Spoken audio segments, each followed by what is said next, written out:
Welcome back to the deep dive. All right, so we are diving into chapter 2 of Traditions and Encounters, which is all about the emergence of complex societies in Africa and the Bantu migrations. Yeah, So, really interesting stuff. yeah, really interesting stuff. We're going to be focusing specifically on Egypt and Nubia for this first part. That sounds great. So, let's just jump right in. The Nile River is obviously a huge part of this story. Oh, absolutely. You can't talk about Egypt or Nubia without talking about the Nile. Right. And it's fascinating how the chapter really highlights the impact of the Nile's annual floods. Hmm. We often think of the Nile as this sort of gentle, life-giving river, Right. but these floods were actually pretty intense. Oh, yeah, they were. But what's interesting is those floods are actually the reason why Egypt became so agriculturally successful. Right. Think about it. Every year, the floodwaters would recede and they'd leave behind this layer of nutrient-rich silt. It was like a natural fertilizer. So it's like the Nile was just replenishing the soil year after year, Yeah. creating this incredibly fertile land. Exactly. And that's a key difference between Egypt and Nubia. Oh, how so? Well, Nubia also relied on the Nile, of course. Right. But the terrain there was much rockier, less conducive to large-scale agriculture. Interesting. So Egypt was able to produce this huge agricultural surplus, support a much larger population. And that surplus really allowed them to build a strong, centralized state. Right. It all goes back to the Nile. It makes you wonder how different societies might have developed if they didn't have that kind of predictable resource. Oh, absolutely. That's a great point. Right. Like, how would our world be different? Sure. Okay, so as Egypt is growing in power, the chapter mentions this pivotal moment around 3100 BCE, when a king named Menes unified Upper and Lower Egypt. Right. Menes the first pharaoh. Yeah, it's like a superhero origin story. I love that. And these pharaohs weren't just kings. Right. Oh, no. They were considered divine rulers, Right. intermediaries between the gods and the people, Like almost god kings. Exactly. And this belief in divine kingship, it influenced every aspect of Egyptian society. Their political authority, Mm. religious practices, art, everything. Absolutely. It was the foundation of their entire worldview. Okay, so speaking of showcasing power, we have to talk about the pyramids. Ah, yes. The pyramids. Amazing structures. Incredible. The chapter says they were essentially giant tombs for the pharaohs. That's right. And they were meant to be this lasting testament to the pharaoh's power. And their connection to the gods. Exactly. They were built using advanced engineering techniques. Huge labor force. It's just mind-blowing how they managed to construct something so complex without modern technology. Oh, it really is. Even today, people come up with all sorts of theories about how they did it. Right. Like aliens? Right. But ultimately, it's a testament to human ingenuity. And the power of belief. I mean, they believed they were building these structures for their god kings to ensure their passage to the afterlife. Exactly. And speaking of the afterlife, that was a huge preoccupation for the ancient Egyptians. Oh, yeah. The chapter really highlights their obsession with death and the journey of the soul, or the ka, as they call it. Right. The ka, it was like their version of a soul. And they went to incredible lengths to preserve the body for the afterlife mummification. Mummification. It's fascinating, isn't it? It is. The earliest evidence of mummification dates back to 2400 BCE. Wow. I know. And over time, the process became incredibly sophisticated. They really believed that preserving the body was essential for the ka to survive in the afterlife. Right. And they even had this detailed guidebook, the Book of the Dead. Oh, yeah. The Book of the Dead. Fascinating read. I know. It's full of instructions on navigating the underworld, facing Osiris, the god of the dead. It really shows how deeply they thought about what happened after death. Absolutely. They wanted to be prepared. Okay, so while all of this is happening in Egypt, Yeah. we have another powerful kingdom emerging to the south, Kush. Ah, yes, Kush. Often overlooked, but a fascinating civilization in its own right. Definitely. They had their own capital at Kerma, Right. and even though they were influenced by Egypt, they developed a distinct culture and identity. They did. And their relationship with Egypt was complex. Sometimes they traded peacefully, sometimes they clashed for control of resources. Right, it was like this kind of love-hate relationship. You could say that. And that dynamic continues to play out as we move into the later periods of Egyptian history. Okay, so let's talk about the Middle Kingdom. Right, the Middle Kingdom, a time of significant change for Egypt. It sounds like the pharaohs during this time took on a slightly different role. They did. During the Middle Kingdom, pharaohs became less focused on showcasing their divine power Right. and more on governing and caring for their people. Oh, interesting. They expanded trade, built irrigation projects, even conquered territory in Palestine and Nubia. So a period of stability and prosperity. Relatively speaking, yes. But then things took a turn with the arrival of the Hyksos. The Hyksos. The chapter describes them as these nomadic warriors who invaded Egypt and brought an end to the Middle Kingdom. That's right. The Hyksos, they were a formidable force. And they brought with them new technologies, like chariots and bronze weapons, which gave them a military advantage. Exactly. It's a reminder that even powerful empires can be vulnerable to outside forces, especially those with superior technology. Right, technology can be a game changer. Yeah. So how did Egypt recover from this setback? Well, that's where the New Kingdom comes in. The New Kingdom, a time of resurgence for Egypt. Exactly. Starting around 1550 BCE, a new line of pharaohs rose to power, determined to restore Egypt's glory and expand its empire. And were there any particular pharaohs who stood out during this time? Oh, definitely. Thutmose III, for example.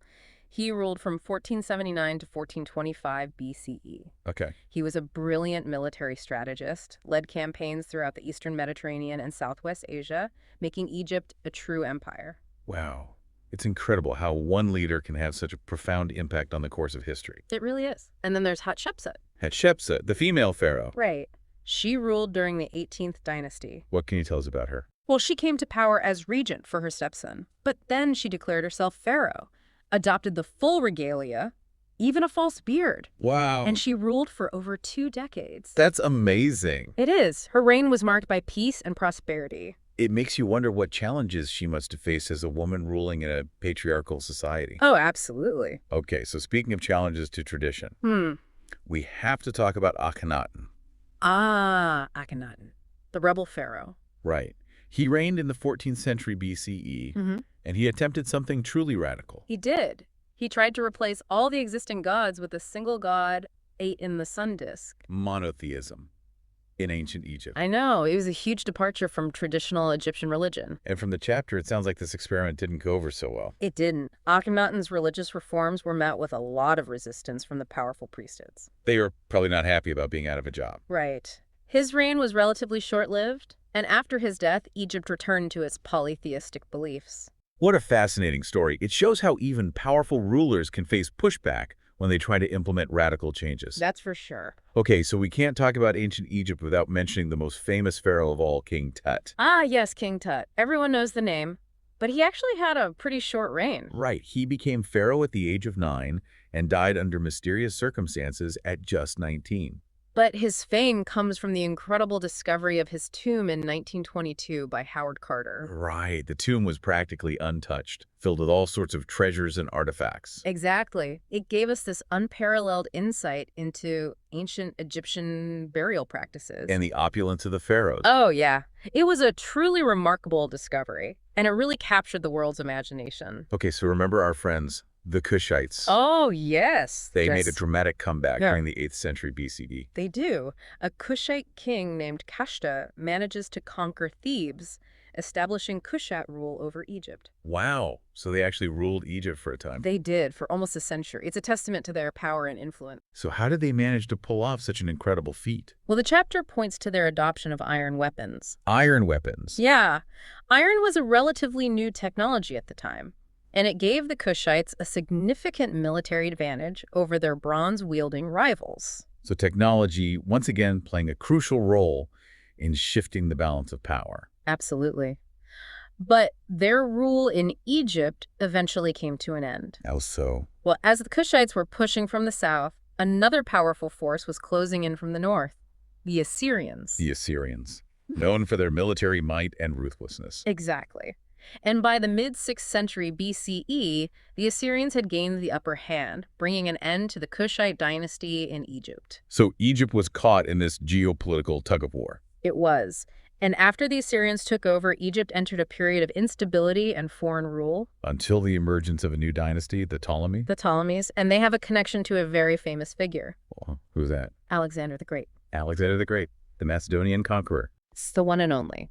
In 332 BCE, Alexander swept through Egypt, established the city of Alexandria, Alexandria. and after his death, one of his generals, Ptolemy, founded a dynasty that would rule Egypt for almost 300 years. Wow.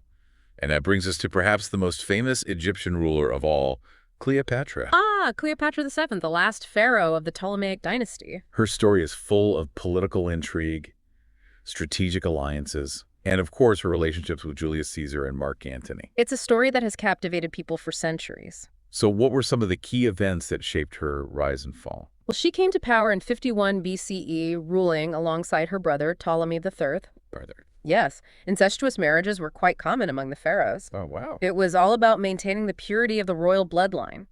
But Cleopatra was ambitious. She wasn't content to share power. So what did she do? She sought the support of Julius Caesar. Julius Caesar, the powerful Roman general. Exactly. He was embroiled in his own power struggles back in Rome, but they formed an alliance, and some say they became lovers. Oh la la. Together, they defeated Ptolemy III, securing Cleopatra's position as ruler of Egypt. So she was a skilled political strategist. Oh, absolutely. She even had a son with Caesar Caesarion, furthering her ties to Roman power. But her story doesn't end there, does it? No, it doesn't. No. After Caesar's assassination in 44 BCE, Cleopatra aligned herself with another powerful Roman general, Mark Antony. Mark Antony. So she was always at the center of these major power struggles. She was.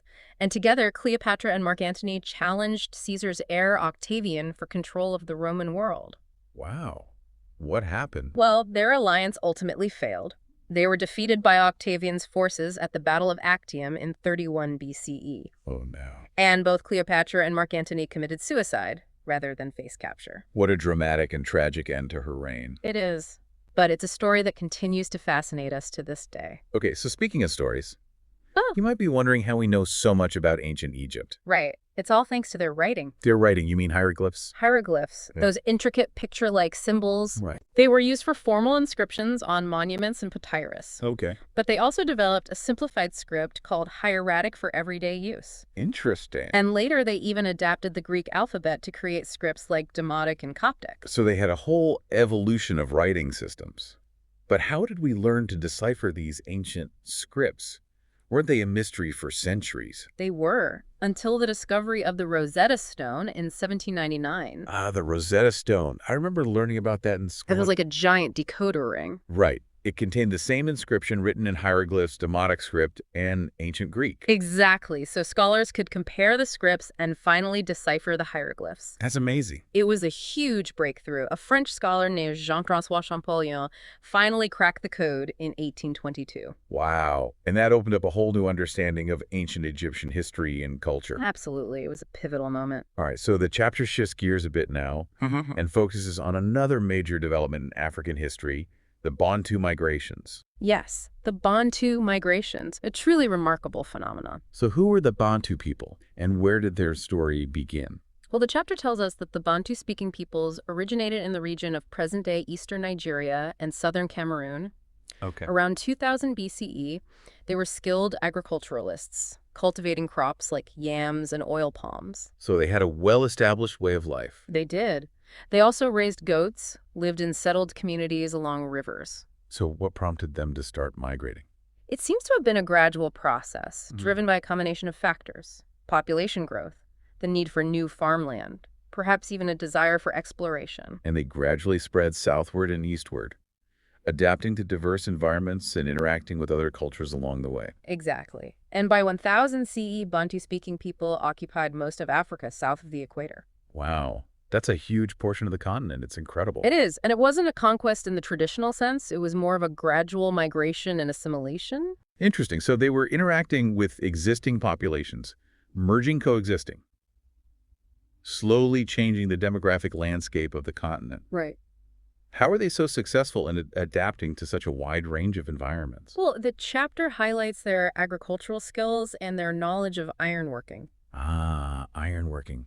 That would have given them a significant technological advantage. It would have. Iron tools and weapons were highly valuable. And the Bantu were experts in producing them. They were. And the chapter also suggests that they may have introduced new agricultural techniques and crops to the regions they migrated to. So they weren't just taking, they were also giving.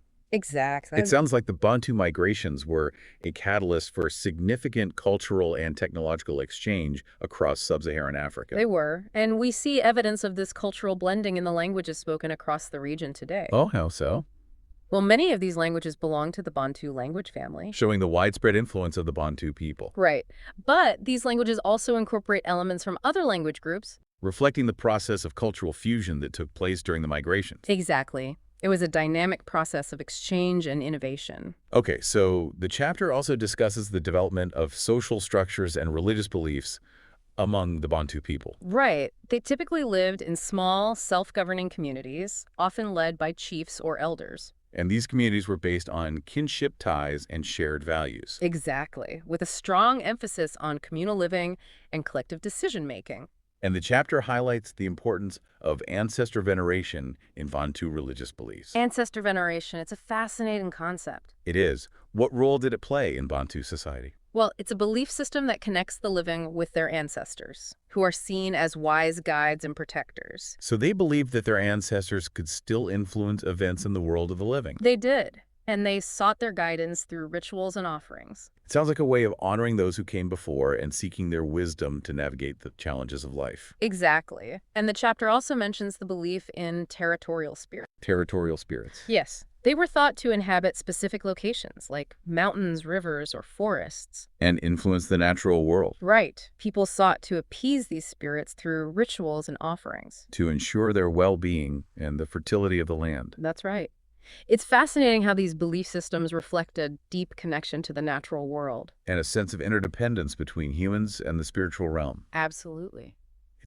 So as we wrap up this deep dive, I want to leave you with a thought. We've talked about pyramids and mummies and iron working in these huge migrations.